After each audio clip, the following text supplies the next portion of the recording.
Oi crianças, tudo bem com vocês? Como é que passaram a semana? Vamos começar mais um culto no lar? Então vamos abaixar a cabeça e falar com o nosso Deus. Senhor meu Deus, muito obrigada por mais esse dia, muito obrigada pela semana que passou, que o Senhor nos abençoou e não deixou que nada faltasse em nossa casa. Muito obrigada por nos proteger de todo o mal que possa ter acontecido conosco. Abençoe agora este culto. É que te pedimos e te agradecemos por tudo. Em nome de Jesus. Amém. Nessa semana a gente começa o último mês do ano. Vocês sabem que mês é esse? Isso mesmo, o mês de dezembro. E o que tem no mês de dezembro de tão especial? No mês de dezembro a gente comemora o nascimento de Jesus. Não quer dizer que Jesus nasceu dia 25 de dezembro, mas é uma data que a gente estipulou para comemorar esse dia tão importante para todo mundo. E aí, o que a tia Marina pensou? De fazer uma coisa diferente com vocês, tá? Então eu vou mandar o link de um site que chama Jesus em Nosso Lar. E aí ele tem o calendário do advento. O que é esse calendário do advento?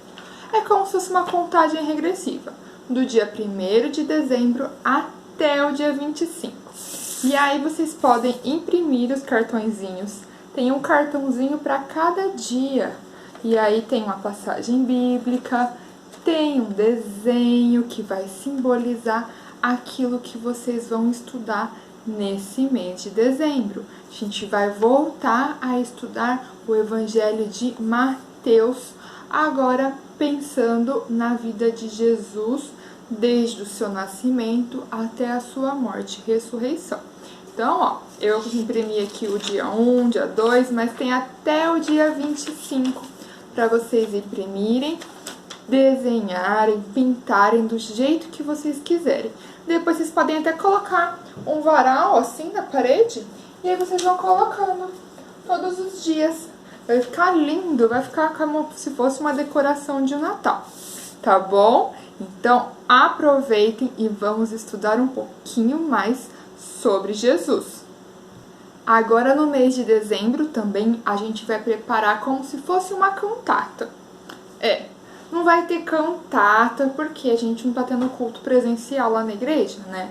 Mas a tia Marina não vai deixar isso passar em branco, não.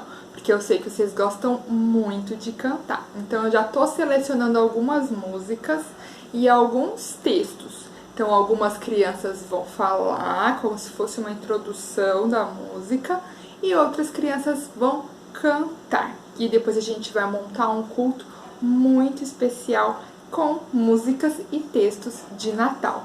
O que vocês acham? Vai ficar legal, né? Eu também acho. Então se preparem que durante essa semana eu já vou começar a mandar para cada criança o que tem que estudar e depois gravar para a tia Marina. Combinado? E antes da gente começar o nosso culto e estudar os salmos, a tia Marina tem uma notícia. Algumas crianças já sabem, mas outras ainda não, que vão ficar sabendo agora. A tia Marina tá grávida. Tem um bebê aqui na minha barriga. E o que eu quero que vocês façam por esse bebê, que ainda nem nasceu e vai demorar um pouquinho ainda para nascer. Sabe o que é? Eu quero que vocês orem por esse bebê. Quero que vocês orem por ele, peçam para Deus abençoar a vida dele e que ele seja bênção na minha vida, do tio Maurício e de todo mundo. O que vocês acham? Minha barriga não tá pequenininha, ó.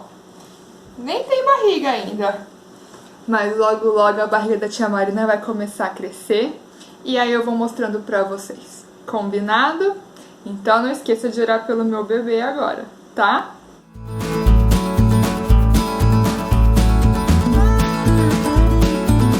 Então hoje a gente vai estudar o Salmo número 125.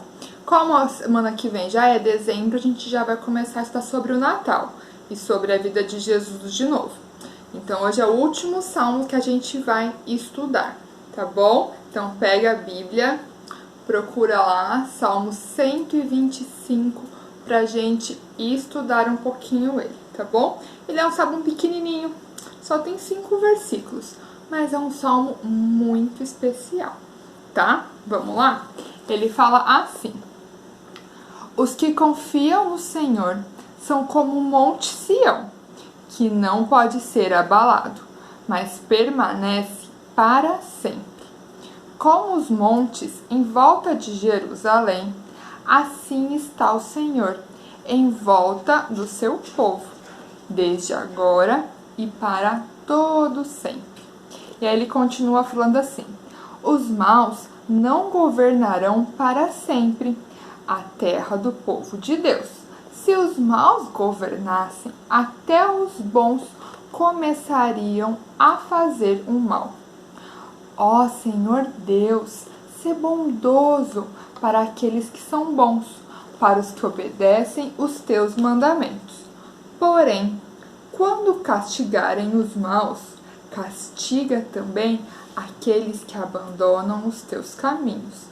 Que a paz esteja com o povo de Israel. Amém. E aí, vamos estudar então um pouquinho? Esse salmo é um salmo muito especial, mas ele tem umas coisas meio difíceis para a gente entender. Então vamos lá. Começando com o versículo 1. Os que confiam no Senhor são como o monte Sião. Tá, confiar em Deus a gente já sabe o que é. Mas como assim? Quem confia em Deus é como um monte? Que monte Sião é esse? O Monte Sião era um monte muito importante para as pessoas de Israel, que era o povo de Deus. Foi nesse monte que Deus pediu para construir o primeiro templo, que foi feito pelo filho de Davi, o rei Salomão. Então, lá em cima desse monte ficava como se fosse a casa de Deus, a igreja, a principal igreja do povo de Israel, que era o templo construído pelo rei Salomão. Esse monte não era um monte muito alto, igual aquele Monte Everest, que é o monte mais alto do mundo. Não, era um monte um pouco menor. E em cima desse monte tinha o templo, tinha a casa do rei Davi, que eles chamavam de palácio, porque a casa do rei é um palácio, né? Então tinha o palácio do rei Davi e tinha outras construções também em cima do monte. E ele era muito especial porque era lá que estava o templo de Deus, tá? Então, Monte Sião, agora a gente já sabe o que é. Que não pode ser abalado, mas permanece para sempre. E aí ele compara como se fosse qualquer monte. O monte, tanto o Monte Sião, que era um monte mais especial para eles, como qualquer monte, ele passa por chuva, ele passa por sol, ele passa por tempestades, ele passa por vendaval, tem monte até que passa por furacão e tsunami. Vocês acreditam nisso? E eles continuam lá, firme e forte. Nada pode destruir o monte. E é por isso que a gente tem que confiar em Deus, para nada e nem ninguém conseguir destruir a gente, tá bom?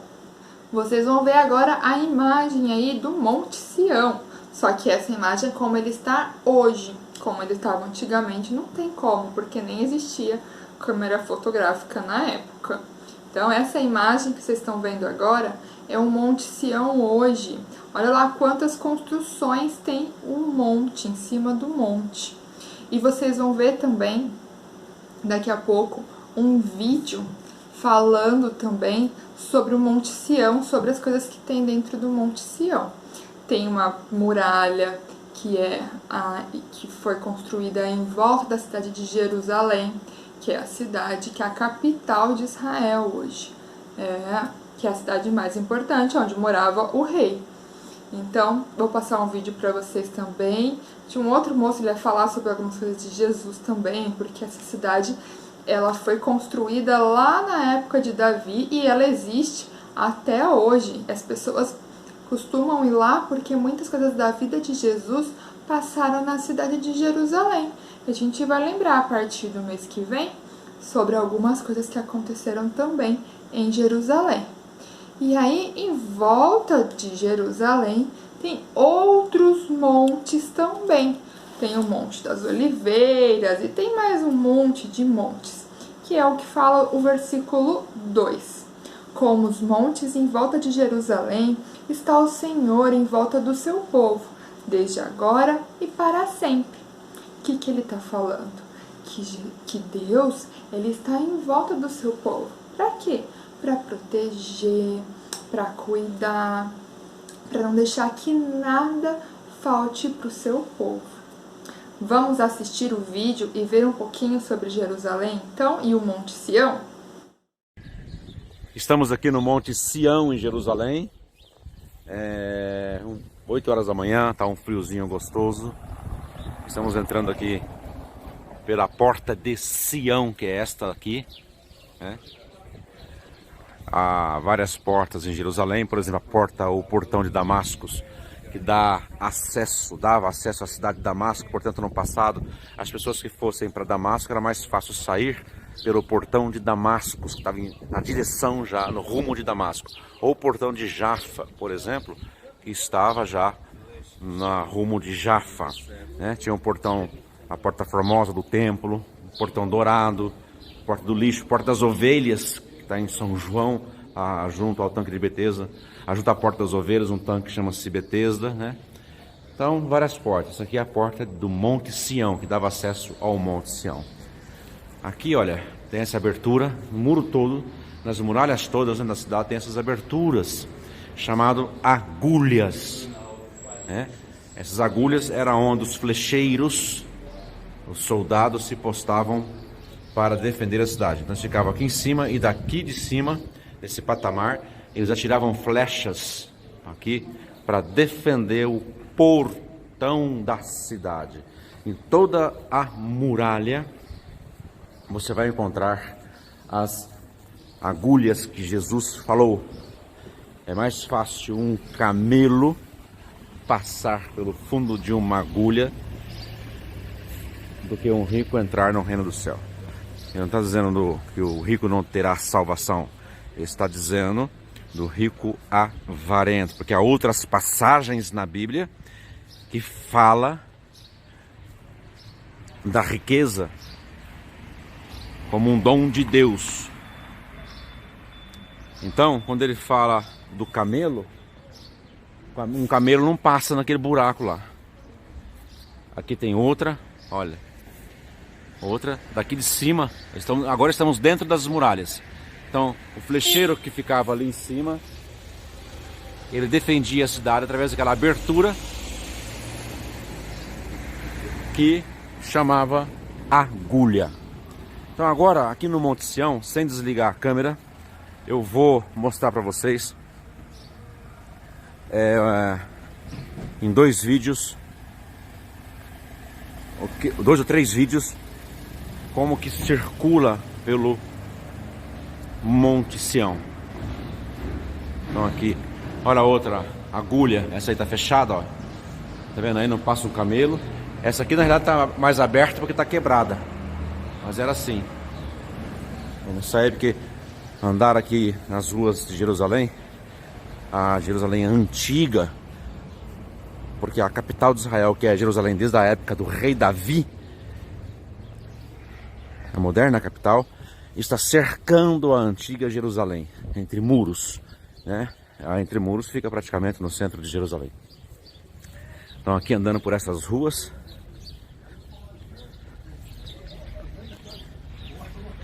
que é praticamente um labirinto. Agora vamos lá para o versículo 3. Ele fala assim: os maus não governarão para sempre a terra do povo de Deus. O que está falando?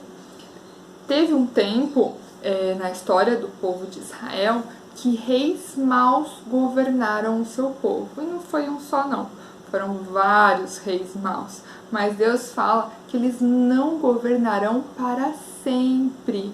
Porque se eles governassem para sempre, se eles fossem como se fossem os reis para sempre, a até as pessoas que eram boas começariam a fazer o mal. E sempre tem pessoas boas e sempre tem pessoas más. Mas a gente sempre tem que pensar e seguir o exemplo das pessoas boas. E aí ele fala que quem é a pessoa mais bondosa que existe é Deus. No versículo 4 ele fala isso. Ó Senhor Deus, ser bondoso para aqueles que são bons. O Senhor também é muito bom e continua sendo bondoso para as pessoas que são boas, para as pessoas que obedecem os teus mandamentos. Quais são os mandamentos do Senhor? Eles estão escritos aqui na palavra dele, na Bíblia. Mas castiga os maus, castiga também aqueles que abandonam os teus caminhos. Então o salmista pede que as pessoas que não são muito boas, as pessoas que são más, sejam castigadas por Deus. Quem vai decidir se elas vão ser castigadas ou não vai ser o próprio Deus. Mas ele pede que essas pessoas sejam castigadas. E ele termina o salmo dizendo que a paz esteja com o povo de Deus. Viram como é especial esse salmo? Ele é pequenininho, mas ele é muito especial. Tem uma música que começa falando esse salmo, que chama Os que Confiam no Senhor. Peça para o papai e para a mamãe colocar para vocês. Tenho certeza que eles conhecem essa música, porque é um corinho muito antigo. Eu acho que eles vão lembrar e vão gostar de colocar para vocês ouvirem. E assim vocês conseguem decorar um pouco melhor esse salmo. Tá bom? Então por hoje era só. Vamos fechar os olhos e orar para terminar nosso culto. Tá bom? Senhor meu Deus, muito obrigada por este culto. Obrigada pela vida das crianças que estão assistindo. Abençoe a nossa família essa semana. E que o Senhor possa realmente estar cercando as nossas vidas, igual os montes que cercam Jerusalém. E esteja conosco, nos protegendo de todo o mal e que nada possa faltar em nossa vida. É o que eu te peço, te agradeço por tudo. Em nome de Jesus. Amém. Então agora um beijo e até a semana que vem.